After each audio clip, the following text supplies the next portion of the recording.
What's up, everybody? I hope y'all are doing well. My name's Anthony, and today we're going to talk about 5 things that I think we have all learned, or that we should have learned, since the beginning of this virus outbreak about a month ago in the United States.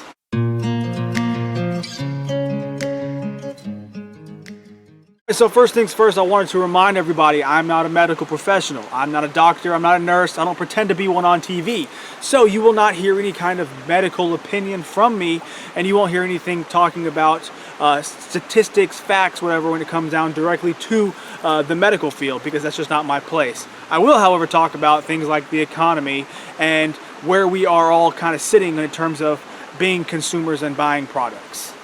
Alright, now if you're curious as to know what that sound is, I'm actually on the back side of my property. The property line's right over there. I am right next to my creek, where I call it the rapids, because this is where all the rocks are, and there's little small little waterfall kind of things, and that's the sound you hear.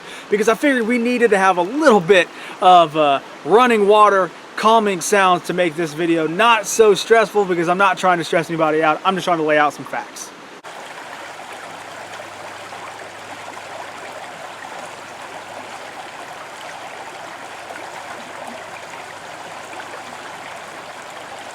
Number 1, hoarding is a very real thing. So is price gouging. And all the times that a lot of preppers have been talking about, hey, these things are going to go first. Look, now you can see what actually goes first in times of a crisis, for a nationwide crisis, all right? You are seeing things like toilet paper, bottled water, bread, meats, ammunition, precious metals. All of those go off the shelves first. Those are things that are highly sought after. So when it comes down to knowing and learning from this experience, you need to see what is being taken first and make sure that you have a good enough supply at home for the next time this happens. Now, I don't know what's actually going to happen in the future. These things could go, this whole issue could go away in 2 months, or it could compound 10 times worse. I don't know. And I'm not going to stipulate or, make any kind of predictions on that, because that's not my thing. However, I can say that from what we are seeing, especially when it comes down to price gouging, it is a good idea to make sure you have some at the house, because you don't want to be that person trying to find ammunition right now and having to pay 40-50 cents per round of 9mm. That makes no sense. That is absolutely ridiculous. But if you didn't think far enough in advance to stash away things like that, flour, toilet paper, you are now paying a premium if you can even find it at all. And that brings me into my second point. Even those who are hardcore on the bandwagon that the government will save us are starting to realize and understand what we have been talking about. You need to make sure you take your family's safety into your own hands. And how many people out there who voted for people that are pro-gun control are pro-gun control themselves, or think that only people who should be having guns themselves are the police and government, are now trying to find weapons?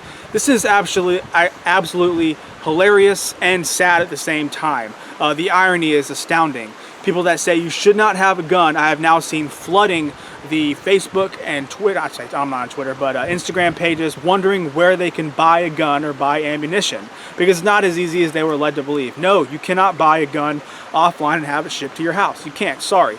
And in states like New Jersey, you can't buy a gun, period, because the NICS system is down. And some states have deemed gun stores to be non-essential, so you can't buy one even if you want to. So these things like that are real. This is gun control in action. This is what a lot of people voted for, and now they are complaining because they cannot take care of their family, or they are now reliant upon calling somebody who may be 30, 40, 50 minutes away. So these are the things that you voted for, some of you people, and it's kind of coming back and biting you. So this should be a lesson to make sure you're voting for things like this, because yes, things like this don't happen all the time, but when they do, don't you think it'd be a really good idea to have this stuff readily available? It's just something to think about. That brings me to my third point. The government has no problem killing business and industries right now, and that should be very concerning. And I'm not talking about the people that are just small business owners. If you like to patron small businesses, if some of your friends and family own small businesses, this is coming to affect you personally, because there's people out there, yes, who have been working for somebody else, who can take advantage of the stimulation the government's doing, the stimulus, and giving you $1,200 like it's going to make everything all better. But there are companies out there, or there are people out there who own companies, who are basically wondering how they're going to pay payroll right now. Yes, it is nice to know that you can't be evicted or there can't be any foreclosures as of right now, but that money does not absolutely disappear. You will still owe that when 30, 90, whatever, how many days goes by that everyone says, okay, now you can evict people again. Like I said, that money doesn't disappear, so you'll now owe 3 months rent, 3 months whatever, and that includes businesses. However, businesses, especially if you own places like restaurants, you will still owe money for your ovens, for your cash register, whatever you may have financed. Those are not protected. They can take those items back, and people are trying to figure out how they're going to pay for all the stuff that they've already bought when there's no money coming in. So the government essentially has decided, hey, these businesses are not essential, you will be closed. If you have a problem with that, here we're going to pass a stimulus that is going to give you some money eventually, because we don't know when that thing's actually going to come. You have to apply for it, and also it's in the form of a loan, so you'll have to pay interest on it. So things like this, it's just stereotypical of the government. They are basically making the problem and then making it so the only solution to that problem is using them so they can now profit off your loss. Number 4, as of today, April 3rd, as of this morning when I actually checked the numbers, the best investment is gold. So all those people who are out there saying you can't eat gold and silver are stupid, why would you ever take something like that? This is a prime example of why you do. I'm not saying this is going to be the same way in a month from now. I'm not even saying this is going to be the same way next week. But as of today, the Dow Jones Industrial Average has lost almost 30%. It would actually be a lot more if the stimulus did not go through, because we'd probably be hovering around 15,000 right now. But I went ahead and wrote down some numbers. That way you can actually see how things are performing. So the Dow Jones Industrial Average, as of its peak, or right before the whole thing collapsed, February 18th, was at 29,232. As of this morning, April 3rd, it is 21,164. That is a 28% decrease. Now, on that same token, let's look at gold. Gold at the same time, February 18th, was at $1,589. Today, as of right now, it is $1,640. That is a 4% increase. Looking pretty good right now, huh? Well, let's talk about silver. Silver on paper, because obviously we're talking about the paper prices, silver at February 18th was worth $18.13, mainly because people like me saw this happening from about a couple months ago, and they were buying up all the silver. So silver was $18.13. As of April 3rd this morning, it was $14.53, meaning it was a 20% loss. However, please, if you know anywhere selling silver by the ounce for $14, please let me know, because I can't find it anywhere. Every site that I can possibly run to has put a premium on top of their silver. So it is about $10 over spot price per ounce. So while paper it says 1 ounce of silver costs $14.53, in reality, you're not going to be able to find an ounce for less than $23, $25. It's just how things are going. Price, supply and demand, people, and it's not even say price gouging. This is the going price of real, hold it in your hand, silver. So an argument can be made that precious metals are holding value in comparison to paper assets like stocks. So when it comes down to industries like this, I'm not saying that you need to own a whole 100% of gold and silver. I'm strictly saying that those of you who actually did diversify are probably sitting a lot prettier than those who are 100% in the stock market or in ETFs. And the fifth and final one that I'm going to say, and I'm going to really refrain from trying to use the term victory lap here, is to all the people that have talked down, demeaned the preparedness lifestyle, you are now seeing firsthand why we do it. Point blank. Like I said, I'm going to avoid saying victory lap, whatever, but I know for a fact when I started my channel about 1.5 years ago, I put a big link out on my personal Facebook page. I said, hey, all of my friends, I had over 300 and something at the time. I said, hey, all of my friends, could you please do me a huge favor and support my channel?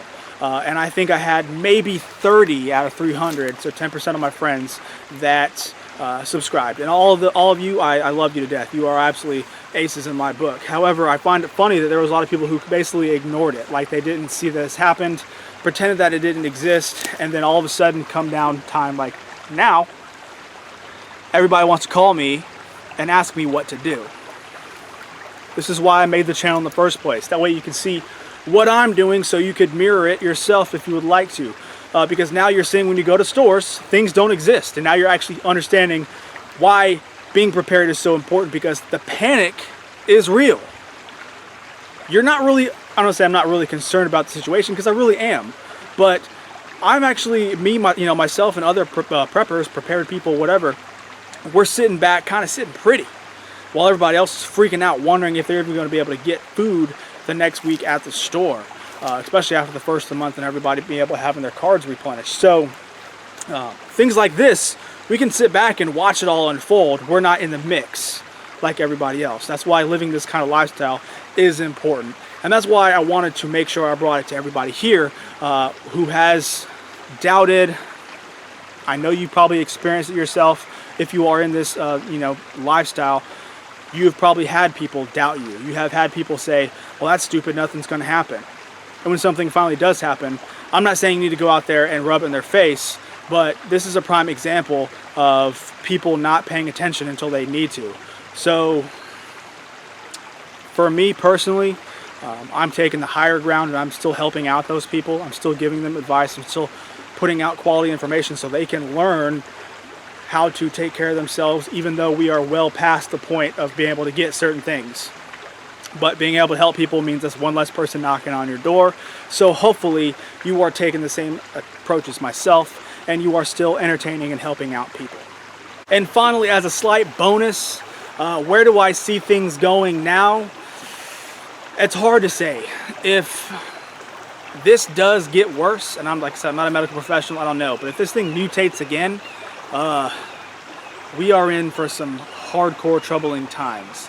People have already gone a month now without a paycheck. So a lot of people, this $1,200 stimulus they're dangling in front of people's faces isn't going to pay but like what, 1 month rent maybe. I mean, there's still a whole bunch of other bills that they're not going to be able to pay, and that's supposed to last you for 10 weeks. So dangling carrots in front of people's faces probably isn't going to help. If this goes on much farther, you're probably going to start seeing a lot of smash and grabs, a lot of small alarms like burglaries, maybe some armed robbery start happening, unfortunately. I'm not going to say that it's in the population centers, because it very much could happen rural as well. But that's why they're instituting all these curfews and the rules that they're doing, so they can try to nip that stuff in the bud, because they know it's going to happen. So I hope that everybody's taking this thing very seriously. You are making sure your family is safe. You are staying inside if you have the opportunity to. I'm not saying you have to stay inside, because if you got to go get new supplies, absolutely go for it. I'm not going to be one of those people.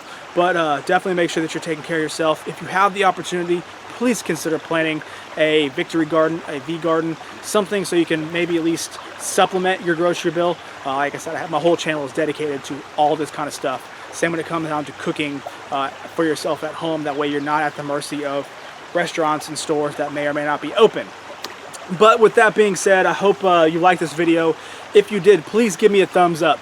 The one thing that's actually happening now is I'm seeing a lot of people being pushed towards the fear channels, because they get most of the plays, because a lot of realism, fact-based channels are getting pushed off to the side, because a lot of people do not give that thumbs up or watch the videos because they don't know. It's not being pushed. So the best way to push channels like mine and other good channels is to give them that thumbs up, because it really is very, very important. So please give me a thumbs up. It really does help me out. Subscribe to my channel if you haven't, and I will catch y'all later, okay?